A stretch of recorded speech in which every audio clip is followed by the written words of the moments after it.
Assalamualaikum warahmatullahi wabarakatuh. Minggu ini kita akan belajar terkait dengan probabilitas. Apa sih manfaat probabilitas itu? Nah, kita belajar probabilitas untuk mengetahui kemungkinan kejadian di masa yang akan mendatang. Ada beberapa pendekatan yang nanti kita akan pelajari terkait dengan probabilitas. Apa sih probabilitas itu? Probabilitas adalah suatu ukuran tentang kemungkinan suatu peristiwa yang akan terjadi di masa mendatang. Biasanya dinyatakan dalam bentuk pecahan antara 0 sampai dengan 1 atau dalam bentuk persentase. Nah, di dalam probabilitas itu ada tiga klasifikasi kejadian. Jadi, yang pertama, percobaan.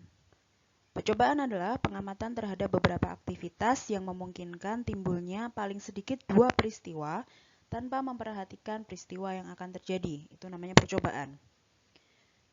Jadi percobaan adalah kegiatan pengamatan aktivitas yang dilakukan. Nah, kemudian hasil atau outcome itu hasil dari sebuah percobaan. Jadi setelah kita mengamati beberapa aktivitas, hasilnya apa itu adalah outcome atau hasil. Nah, kemudian peristiwa. Peristiwa adalah kumpulan dari satu atau lebih hasil yang terjadi pada sebuah percobaan atau kegiatan. Jadi, kegiatannya namanya percobaan. Hasil dari percobaan itu adalah outcome. Kemudian, kumpulan dari satu atau lebih dari hasil itu dinamakan peristiwa. Untuk dapat memahami terkait dengan probabilitas, percobaan, hasil atau outcome, dan peristiwa, di slide sudah saya berikan contohnya. Di sini saya berikan contoh. Untuk percobaan, itu adalah pertandingan sepak bola kelas C dan kelas D, mata kuliah statistika, prodi perpajakan pada tanggal 11 November 2020. Ini yang kita amati, aktivitas yang kita amati.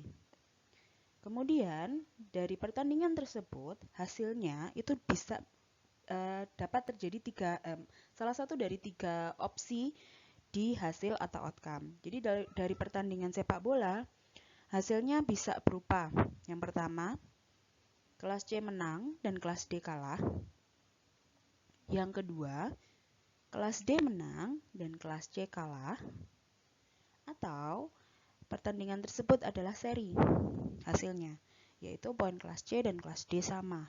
Itu hasil dari pertandingan. Kemudian, kejadian yang terjadi atau peristiwa yang terjadi adalah dari pertandingan sepak bola tersebut, ternyata kelas C menang. Nah, di situ dapat dilihat bahwa apa sih yang percobaan itu yang seperti apa, atau hasilnya yang seperti apa, atau peristiwa yang seperti apa. Kalian bisa baca kembali, kalian bisa pelajari terkait dengan percobaan, hasil, dan juga peristiwa. Jika yang tadi dijelaskan terkait dengan contoh probabilitas, percobaan, hasil, dan peristiwa, di sini berdasarkan buku yang saya gunakan, terdapat tiga pendekatan probabilitas. Nah, pendekatan yang pertama adalah pendekatan klasik. Pendekatan klasik di sini menekankan adanya peristiwa itu memiliki kesempatan terjadi yang sama. Contohnya gimana? Misal nih, percobaannya adalah kegiatan melempar uang. Nah, ketika kita melempar uang, itu yang terjadi bisa muncul gambar, bisa muncul angka. Nah, setelah kita melempar uang, oh ternyata yang muncul adalah gambar. Jadi kalau menurut pendekatan klasik, probabilitas peristiwa munculnya gambar itu adalah setengah. Kenapa kok setengah? Karena hasilnya itu adalah 2. Sedangkan peristiwa yang muncul itu adalah 1. Pada pendekatan klasik, rumus untuk menghitung probabilitas peristiwa adalah jumlah kemungkinan hasil peristiwa dibagi dengan jumlah total kemungkinan hasil. Jumlah kemungkinan hasil peristiwanya itu adalah 1. Bisa muncul gambar saja, bisa muncul angka saja. Nah, kemudian jumlah total kemungkinan hasilnya adalah 2. Nah, maka probabilitas peristiwanya adalah setengah atau 1/2 untuk pendekatan klasik. Untuk pendekatan relatif, di sini di pendekatan relatif itu yang diperhatikan adalah kejadian yang benar-benar terjadi. Contohnya gimana? Misal nih, percobaannya adalah kegiatan penjualan buah jeruk. Hasilnya itu bisa berupa penjualan jeruk keprok atau penjualan jeruk mandarin, itu untuk hasil. Sedangkan untuk peristiwa yang terjadi, dari 100 kg penjualan jeruk keprok sebanyak 54 kg, penjualan jeruk mandarin sebanyak 46 kg. Nah, pada pendekatan relatif, rumusnya adalah jumlah kemungkinan peristiwa dibagi dengan jumlah total percobaan.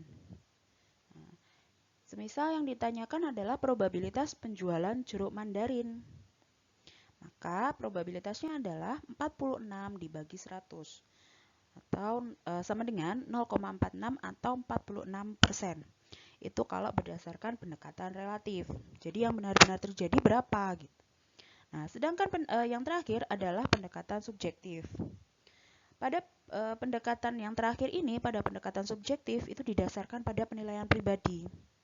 Jadi misal nih, biasanya kalau kalian nonton sepak bola, gitu biasanya kalian akan memprediksikan atau berapa sih berapa gol, atau mungkin berdasarkan penilaian pribadi kalian dari informasi yang kalian peroleh atau berdasarkan keyakinan kalian gitu aja. Itu namanya pendekatan subjektif. Jadi tidak ada rumus untuk menentukan pendekatan subjektif. Di sini untuk pendekatan subjektif itu pure dari penilaian pribadi kalian masing-masing. Misal nih, cantik nggak sih cewek ini, atau ganteng nggak sih cowok ini, maaf. Jadi misalkan seperti itu. Oh, menurut penilaian si A seperti ini, penilaian si B seperti ini. Nah, seperti itu. Setelah mengetahui pengertian dan pendekatan probabilitas, maka berikutnya kita akan belajar atau membahas konsep atau hukum probabilitas. Di sini ada dua hukum atau dua konsep dasar dari probabilitas atau peluang. Yang pertama, hukum penjumlahan dan hukum perkalian. Nanti kita akan bahas satu-satu, tidak hanya rumusnya, tetapi juga dengan contoh soalnya. Nah, di sini untuk hukum penjualan itu biasanya digunakan apabila dua kegiatan atau dua kejadian yang terjadi secara bersamaan atau joint event. Nah, hukum penjumlahan di sini seperti yang kalian lihat, P itu adalah probabilitas, A itu adalah kejadian A, atau B kejadian B. Nah, kalau pada hukum penjumlahan, peluang A atau B, jadi peluang kejadian A atau kejadian B sama dengan peluang A ditambah dengan peluang B, atau peluang kejadian A ditambah peluang kejadian B. Itu adalah hukum penjumlahan. Jadi hukum penjumlahan itu berlaku kalau misalkan P dalam kurung A atau B, itu hukum penjumlahan. Nah, hukum penjumlahan ini digunakan untuk joint event dan mutually exclusive, kejadian bersama dan kejadian saling lepas. Nah, ketika kejadian A terjadi bersama dengan kejadian D, maka rumusnya adalah peluang kejadian A ditambah peluang kejadian B dikurangi dengan peluang kejadian yang bersamaan A dan D. Jadi itu rumusnya. Nah, untuk kejadian bersama ya, untuk joint event. Kalau untuk mutually exclusive, rumusnya misal nih, untuk mengetahui berapa probabilitas untuk kejadian yang saling lepas atau mutually exclusive. Nah, di sini misalkan kejadiannya A sama kejadian B. Probabilitas dalam kurung A atau B sama dengan peluang terjadinya A ditambah dengan peluang terjadinya B dikurangi dengan peluang terjadinya A, B secara saling lepas. Nah, itu untuk hukum penjumlahan. Kalau untuk hukum perkalian itu digunakan untuk apa sih konsepnya? Hukum perkalian itu biasanya digunakan untuk kejadian yang bersyarat atau kondisional. Maksudnya gimana kok kondisional? Jadi kejadian berikutnya itu dipengaruhi oleh kejadian yang sebelumnya. Nah, itu namanya kondisional. Nah, hukum perkalian itu seperti apa? Misal di sini rumusnya untuk hukum perkalian adalah probabilitas kejadian A dan B sama dengan peluang kejadian A dikali dengan peluang kejadian B. Jadi di sini ada hubungan kejadian bersyarat. B tidak akan terjadi jika A tidak terjadi. Itu namanya kejadian bersyarat atau kondisional. Jadi di sini untuk kejadian bersyarat rumusnya atau bagaimana cara menghitungnya itu kalian perlu perhatikan. Untuk kejadian bersyarat, peluang A dan B, peluang kejadian A dan kejadian B sama dengan peluang kejadian A dikali dengan peluang kejadian B setelah kejadian A terjadi. Nanti kita akan belajar berupa contoh kasus untuk memahami apa sih artinya tulisan-tulisan yang ada di slide ini. Di sini untuk hukum penjumlahan, kalian perhatikan pada tabel. Jadi di tabel ini ada dua kegiatan. Kegiatan jual, notasinya A, dan kegiatan beli, notasinya B. Nah, kemudian ada 3 perusahaan di sini. Untuk BCA, BLP, dan BNI. BCA notasinya D, BLP notasinya E, BNI notasinya F. Nah, notasi ini diberikan secara bebas, terserah kalian memberikan notasinya apa. Ini untuk mempermudah kalian memahami soalnya seperti apa. Notasinya kalian bebas berikan. Di sini saya berikan notasinya adalah A, B, D, E, dan F. Di sini tadi untuk hukum penjumlahan itu ada dua kejadian. Yang pertama adalah kejadian bersama atau joint event. Di sini untuk joint event saya berikan contoh soal seperti ini. Hitung berapa probabilitas jual saham BCA dan probabilitas beli saham dan probabilitas beli saham BCA. Nah, di sini kalimatnya adalah jual saham. Yang dijual adalah BCA. Berarti yang kita lihat adalah probabilitas AD. Kenapa kok notasinya AD ya, Bu?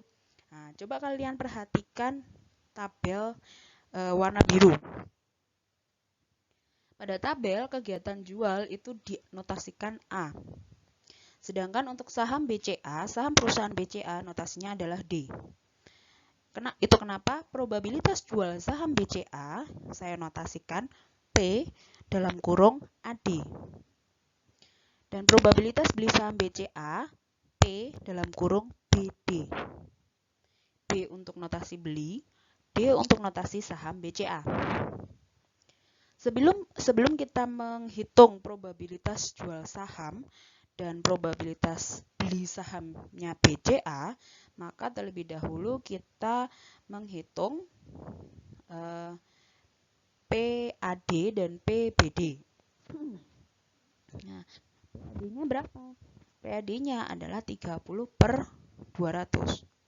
30 itu adalah untuk jual saham BCA-nya. 200 itu adalah jumlah total keseluruhan saham, baik yang dijual maupun yang dibeli, perusahaan BCA, BLP, dan BNI, seperti yang tertera pada tabel. Nah, untuk P dalam kurung BD atau probabilitas beli saham BCA itu adalah 40 dibagi dengan 200. 40 itu berasal dari baris beli pada kolom BCA. Nah, itu namanya probabilitas beli saham BCA. Berapa hasilnya? Hasilnya adalah 0,2. Nah, setelah diketahui PAD dan PBD-nya, maka silahkan dimasukkan ke dalam rumus pada slide sebelumnya. Pada soal yang diminta untuk menghitung adalah probabilitas jual saham BCA-nya. Maka probabilitasnya adalah sebesar 0,8 untuk yang jual saham BCA.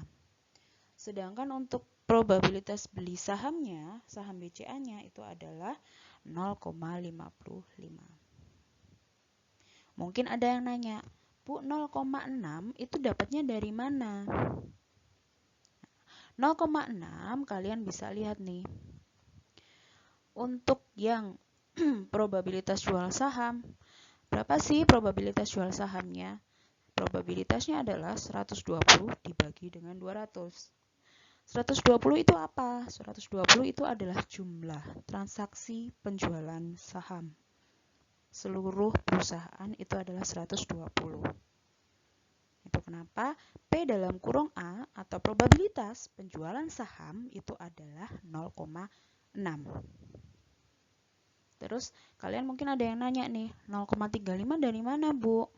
0,35 itu adalah probabilitas saham BCA. Baik itu jual maupun beli, 70. Maka probabilitas saham BCA-nya berapa? Nah, kalian tinggal tambah itu 30 sama 40, hasilnya adalah 70. Probabilitasnya adalah 0,35. Nah, hasilnya untuk probabilitas jual saham BCA adalah 0,8. Sama untuk cara menghitung probabilitas beli saham BCA-nya sama.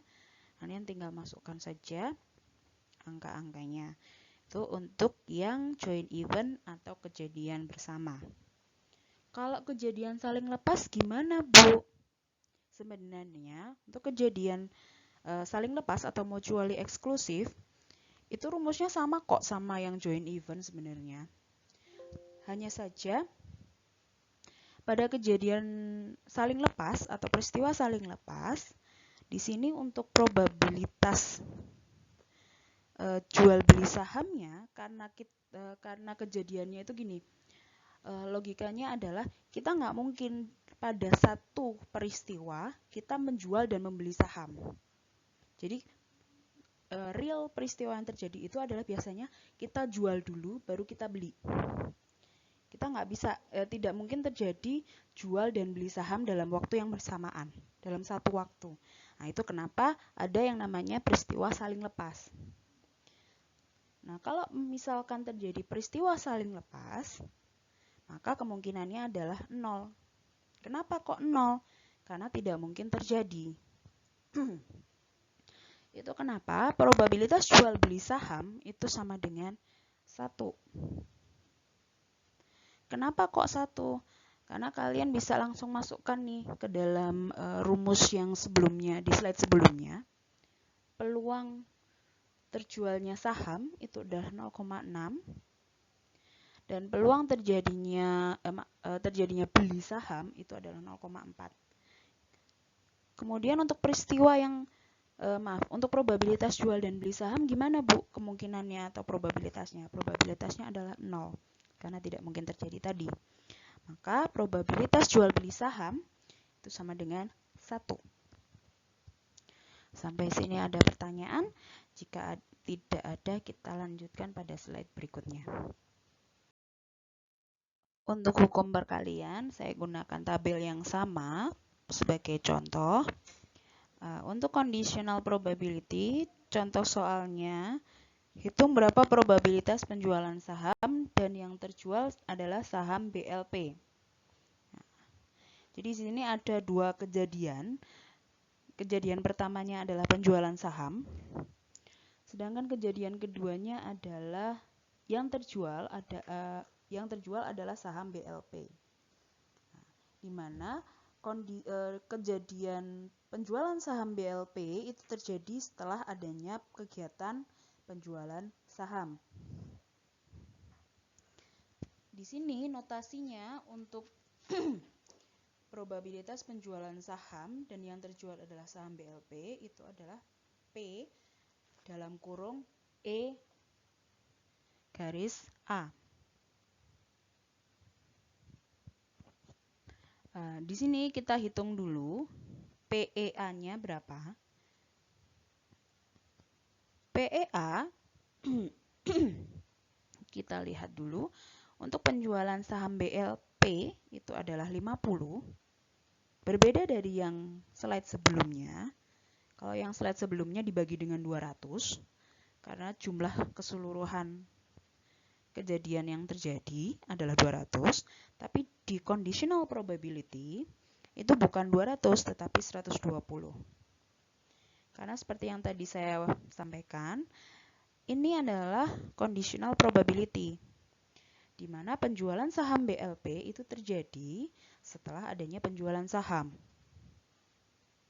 Maka tidak akan ada penjualan saham BLP kalau misalkan tidak ada kegiatan penjualan saham. Jadi ada penjualan saham, nah yang terjual itu adalah sahamnya BLP.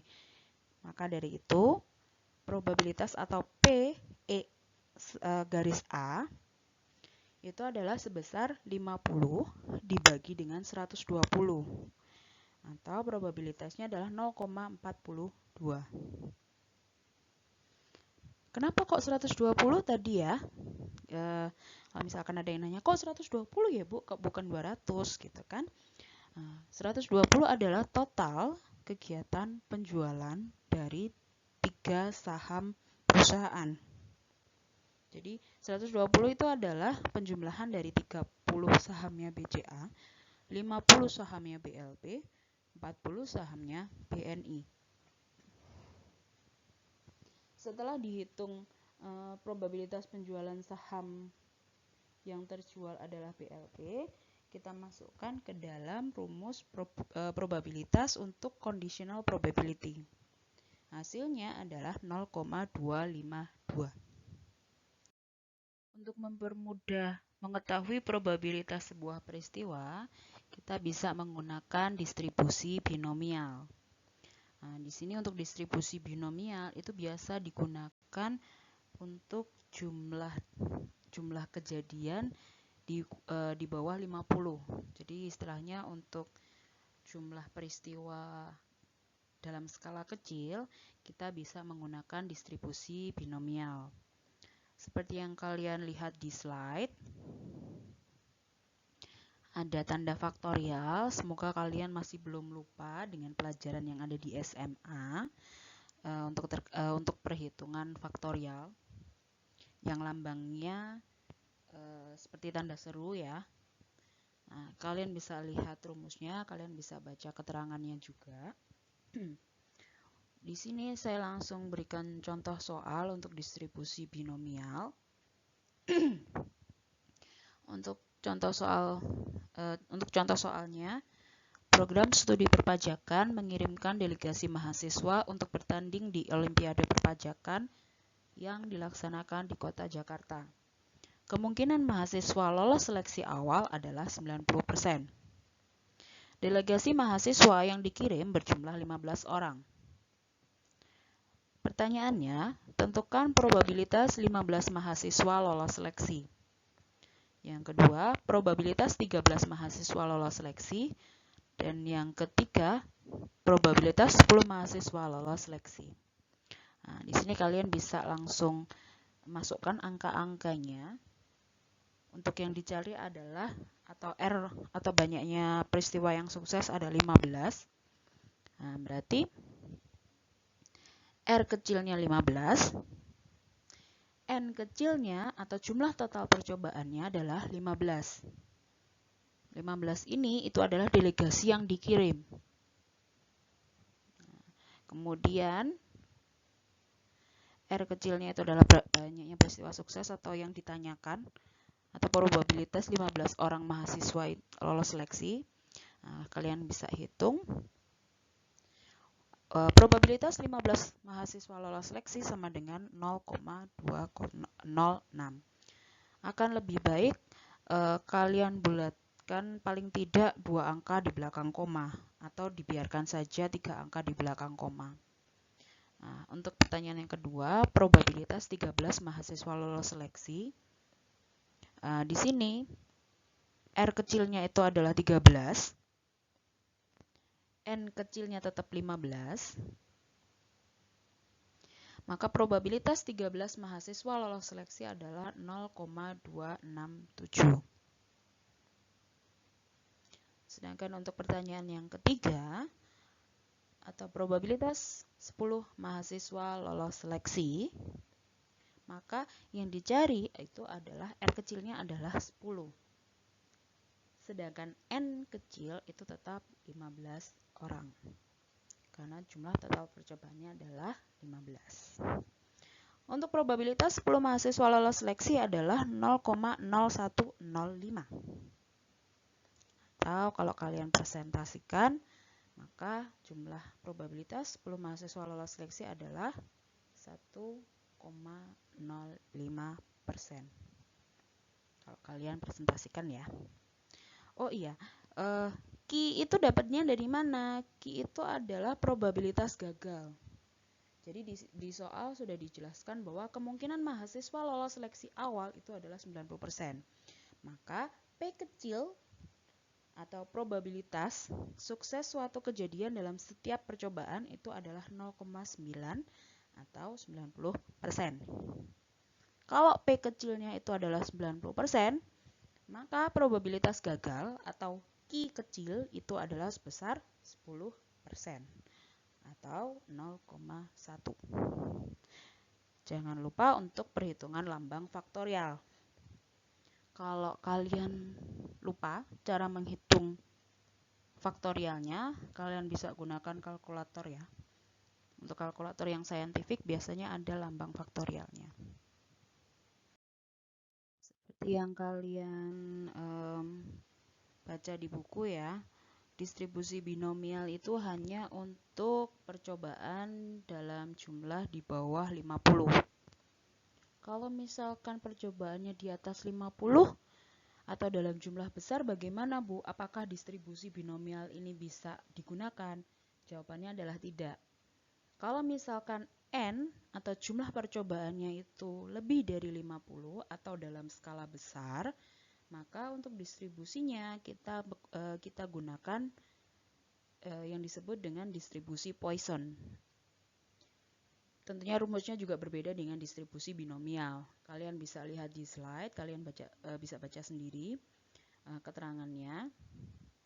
Nah, untuk memahami penggunaan distribusi Poisson, maka saya sudah berikan contoh soal.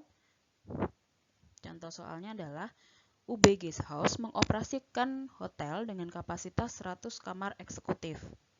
Karena pandemi, setiap kamar tidak selalu terisi penuh. Kemungkinan kamar terisi penuh adalah 0,1. Dengan mempertimbangkan biaya operasional, maka manajemen membuka sebanyak 10 kamar. Berapa probabilitas 10 kamar tersebut dapat terisi penuh?